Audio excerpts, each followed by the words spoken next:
Bismillahirrahmanirrahim. Assalamualaikum warahmatullahi wabarakatuh. Terima kasih kepada Bapak Dr. Muhyibudin yang telah memberikan kesempatan kepada saya untuk menyiapkan media pembelajaran ini. Adapun judul materi yang akan saya paparkan yaitu mengenai sistem pencernaan makanan. Jadi sebelum kita lanjut ke pengertian zat makanan, kemudian proses sistem pencernaan zat makanan, eh, ada beberapa pertanyaan pemantik yang perlu kita selesaikan secara bersama-sama, yaitu yang pertama, apa saja makanan favoritmu? Kemudian, mengapa kamu menyukainya? Kemudian yang kedua, apa yang terjadi pada makanan setelah masuk ke dalam mulut kita? Kemudian yang ketiga, mengapa penting menjaga sistem pencernaan makanan? Oke, slide selanjutnya. Hmm, yang pertama yaitu mengenai pengertian sistem pencernaan makanan pada manusia. Sistem pencernaan merupakan suatu proses di mana mengubah zat makanan dan menyerap sari-sari makanan yang berupa nutrisi-nutrisi yang dibutuhkan oleh tubuh.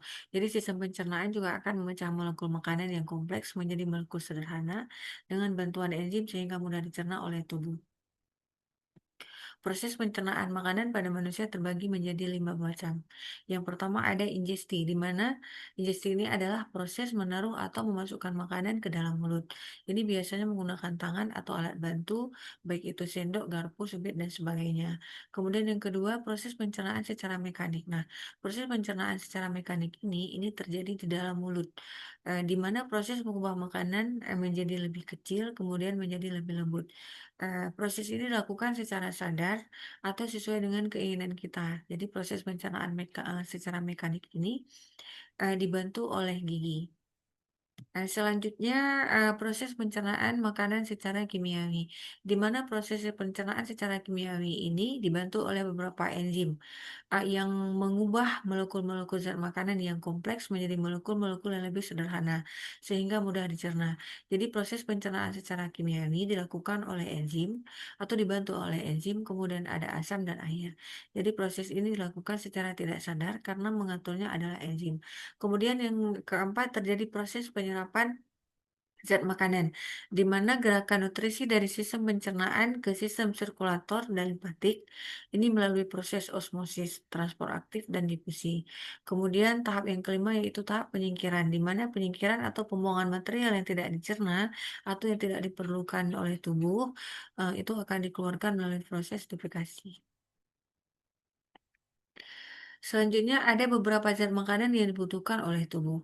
Berdasarkan keperluan tubuh, zat makanan itu dibedakan menjadi dua kelompok. Ada zat makanan yang sifatnya makro, contohnya yaitu ada karbohidrat, lemak, dan protein. Kemudian zat makanan yang sifatnya mikro, contohnya adalah vitamin dan mineral. Yang pertama adalah karbohidrat, di mana karbohidrat ini merupakan zat organik yang mengandung zat karbon, kemudian hidrogen dan oksigen dalam perbandingan yang berbeda-beda. Jadi karbohidrat itu berfungsi sebagai sumber energi. Jadi dalam 1 gram karbohidrat itu menghasilkan 4,1 kalori. Jadi karbohidrat itu terbagi menjadi beberapa jenis. Yang pertama ada monosakarida atau C6H12O6, kemudian disakarida C12H22OO11, kemudian polisakarida C6H10O5. Ini merupakan dari beberapa jenis karbohidrat yang sering kita temui dalam kehidupan sehari-hari. Itu ada roti, kemudian ada kentang, ada beras, dan ada jenis dan makanan yang terbuat dari gandum. Selanjutnya lemak. Lemak ini berfungsi sebagai eh, sumber energi. 1 gram lemak itu mengandung 9,3 kalori. Kemudian dalam lemak ini juga berfungsi sebagai pelarut berbagai macam vitamin, yaitu ada vitamin A, vitamin D, vitamin E, dan vitamin K. Kemudian simpanan bahan bakar dalam lemak berfungsi untuk melindungi alat-alat tubuh yang sifatnya halus. Adapun beberapa bahan makanan yang banyak mengandung lemak itu ada mentega, margarin, kemudian daging, ikan, telur, kemudian kacang-kacangan, kelapa, dan sebagainya. Ah, Lemak itu dibagi menjadi beberapa bagian. Itu yang pertama Ada yang jenis lemak tak jenuh tunggal, itu contohnya, atau sumber utamanya itu terdapat pada kacang-kacangan, kemudian minyak zaitun, atau alpukat. Kemudian lemak tak jenuh rantai ganda, ini terdapat pada minyak jagung, minyak kedelai, dan ikan. Kemudian ada omega 3, ini terdapat pada ikan laut, terutama pada ikan tuna, salmon, herring, dan makrel. Kemudian sterol dan stanol nabati, ini terdapat pada buah, sayur, dan kacang-kacangan. Kemudian ada lemak jenuh. Lemak jenuh ini terdapat pada daging merah, kulit ayam, susu full cream, mentega, minyak goreng. Kemudian ada lemak trans. Lemak trans ini merupakan lemak yang harus dihindari. Contohnya adalah margarin, shortening, snack yang digoreng, kemudian chip fast food. Kemudian kolesterol. Kolesterol ini merupakan salah satu jenis lemak yang sifatnya sangat mengganggu tubuh. Itu terdapat pada kuning telur, udang, kerang, jeroan, susu full cream, dan mentega. Jadi semua lemak ini bisa dikonsumsi tapi dalam jumlah yang terbatas sesuai dengan kebutuhan tubuh masing-masing. Nah, ini merupakan contoh beberapa zat makanan yang sering kita temui dalam kehidupan sehari-hari yang mengandung lemak. Ada kelapa, ada minyak, kemudian ada daging yang memang masih berwarna merah. Kemudian protein. Protein ini berfungsi sebagai pembangun dan pengatur bahan bakar dalam tubuh. Jadi 1 gram protein itu terdapat 4,1 kalori. Berdasarkan macam dan jumlah asam amino esensial yang menyusun protein, jadi protein itu dibagi menjadi 3. Ada protein sempurna, ada protein tak sempurna, kemudian ada protein kurang sempurna. Nah, ini ada beberapa contoh gambar dari zat-zat makanan yang mengandung protein. Kalau gambar sebelah kiri itu ada telur, ada daging, ada ikan, ada kacang-kacangan, dan sebagainya. Sebelah kanan juga demikian, ada almond, ada kacang tanah, dan sebagainya. Kemudian vitamin. Vitamin ini merupakan zat organik yang diperlukan oleh tubuh dalam jumlah sedikit. Tapi penting untuk mempertahankan gizi yang normal. Jadi umumnya vitamin itu dibagi menjadi 2 golongan besar. Ada vitamin yang larut dalam air, itu contoh misalnya vitamin B kompleks, diantaranya ada B1, B2, B6, niacin, dan vitamin C. Kemudian vitamin yang larut dalam lemak, itu contohnya vitamin A, D, I, K. Ini merupakan contoh makanan yang mengandung vitamin A. Yang pertama vitamin A itu terdapat pada sayur-sayuran, buah-buahan, dan ikan. Kemudian ada vitamin B juga demikian terdapat pada buah-buahan. Kemudian ada vitamin C ini terdapat pada jeruk umumnya. Kemudian mineral. Mineral ini merupakan zat makanan yang juga diperlukan oleh tubuh. Ada Na, K, Ca, P, Mg, S, dan Cl. Jadi pada umumnya itu digunakan untuk mensintesis jaringan. Sedangkan Cu, Lm, N, Co, Zn, dan Fe ini diperlukan sedikit sebagai pengiat atau komponen dari sistem enzim. Jadi ada beberapa unsur mineral yang terdapat kurang lebih dalam beberapa zat makanan, yaitu ada kalsium atau zat kapur, kemudian zat besi atau Fe, yodium, dan fluor. Ini adalah contoh zat makanan dan yang kita dapat dalam kehidupan sehari-hari. Ada dari buah-buahan, ada dari sayur-sayuran, ada dari madu, susu, dan sebagainya. Kemudian air. Air ini merupakan kebutuhan yang sangat-sangat paling penting dalam kehidupan makhluk hidup. Jadi air itu berguna sebagai pelarut zat-zat dalam tubuh yang membentuk pencernaan, dan kemudian terjadi reaksi-reaksi kimia dalam tubuh, kemudian membuang sisa-sisa makanan yang tidak diperlukan dari tubuh. Kemudian air juga berfungsi sebagai penjaga suhu tubuh. Selanjutnya ada organ dalam sistem pencernaan makanan pada manusia. Yang pertama ada saluran pencernaan, di mana saluran pencernaan ini merupakan saluran yang memecah beberapa bagian yang lebih kecil dan menyerap bagian tersebut menuju pembuluh darah. Jadi organ-organ yang termasuk di dalamnya adalah ada mulut, kemudian ada faring, esofagus, lambung, usus halus, usus besar. Dari usus besar makanan akan dibuang keluar melalui anus. Ini merupakan saluran pencernaan makanan. Kemudian ada organ pencernaan makanan tambahan atau diistilahkan dengan aksesoris, di mana organ ini berfungsi untuk membantu saluran pencernaan dalam melakukan proses kerjanya. Ada gigi dan lidah, ini terdapat di dalam organ mulut.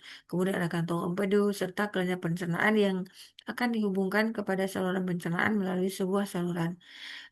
Kemudian kelenjar pencernaan tambahan akan memproduksi sekret yang berkontribusi dalam memecah bahan makanan. Gigi, lidah, kantung empedu, beberapa kelenjar pencernaan seperti kelenjar ludah, hati, dan pankreas. Ini merupakan gambar-gambar beberapa bahagian sistem pencernaan makanan manusia yang terdiri dari mulut, kemudian kerongkongan, lambung, hati, pankreas, usus halus, usus besar, rektum, dan anus.